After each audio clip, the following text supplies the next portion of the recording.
স্বাগত ডিবিসি সংবাদে। আপনাদের সাথে আছি ইশরাত জাহান। শুরুতেই জানিয়ে দেব আকিজ বশির গ্লাস সংবাদ শিরোনাম। আলোচিত শীর্ষ সন্ত্রাসী সুব্রত বাইন ও মোল্লা মাসুদ কুষ্টিয়ায় গ্রেপ্তার। প্রায় ৩ ঘন্টার শ্বাসরুদ্ধকর অভিযান, আনা হয়েছে ঢাকায়। চট্টগ্রামে দ্বিতীয় দফায় সশস্ত্র সংগঠন কেএনএফ-এর বিপুল ইউনিফর্ম উদ্ধার। জড়িত অভিযোগে কারখানা মালিক সহ গ্রেপ্তার ২।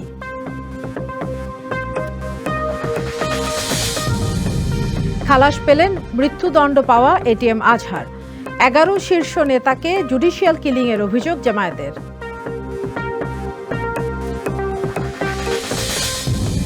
কর্তৃপক্ষের আশ্বাসে সচিবালয়ের কালকের কর্মসূচি স্থগিত। আজ জামায়াতের চেষ্টায় পুলিশের বাধা, দর্শনার্থী প্রবেশ বন্ধ।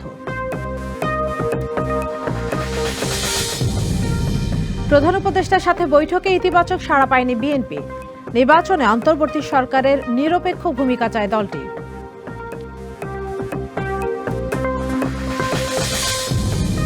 মার্কিন দূতের যুদ্ধবিরতি প্রস্তাবে হামাস সম্মত হলেও প্রত্যাখ্যান ইসরায়েলের। গাজায় হামলায় নিহত আরও ৮১ ফিলিস্তিনি।